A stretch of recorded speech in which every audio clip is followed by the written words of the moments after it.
Abasessaloniika Essuula 2. Abooluganda, mmwe mwennyini mumanyi nti okujja kwaffe gye muli tekwafa bwereere. Mumanyi nga bwe twabonaabona era nga bwe twavumirwa e Filipi nga tetunnajja gye muli e Tessalonika.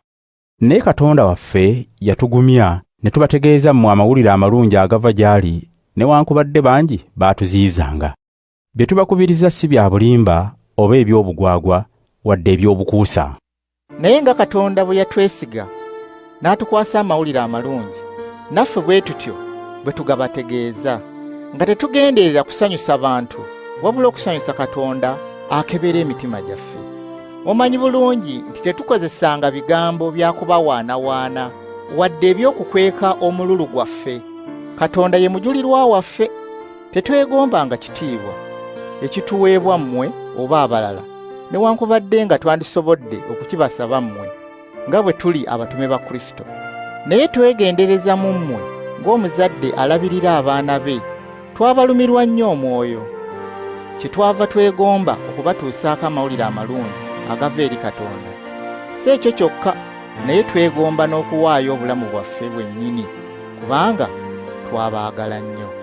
Abooluganda, mujjukire nga bwe twabategeezanga amawulire amalungi agava eri Katonda, era nga bwe twafuba ne tutegana nga tukola emisana n'ekiro tuleme okuzitoowerera wadde omu ku mmwe. Mmwe abakkiriza muyinza okutujulira, era ne Katonda atujulira nti empisa zaffe nga tuli mu mmwe zaali ntukuvu, ezituukiridde era ezitaliiko kyakunenyezebwa.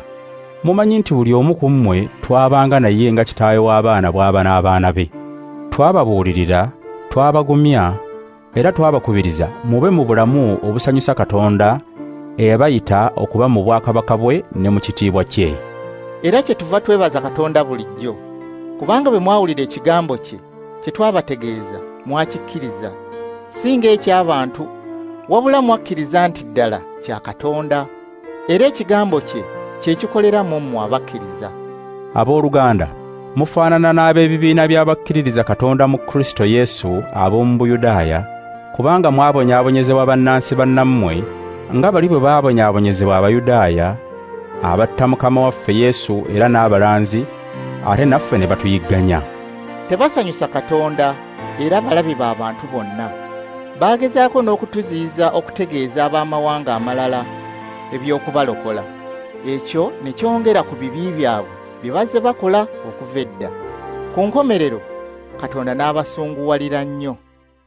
Abooluganda, bwe mwatwawukanako akaseera akatono ku maaso so si ku mutima, tweyongera nnyo okwegomba okubalabako ne twagala okujja gye muli. Nze Pawulo nagezaako omulundi ogusooka n'ogwokubiri, kyokka Setaani n'atuziyiza. Kale Mukama waffe bw'alijja, si mmwe mulibeera essuubi lyaffe n'essanyu lyaffe mu maaso ge? Si mmwe tulisinziirako okwenyumiriza olwo obuwanguzi? Mmwe kitiibwa kyaffe era mmwe essanyu lyaffe.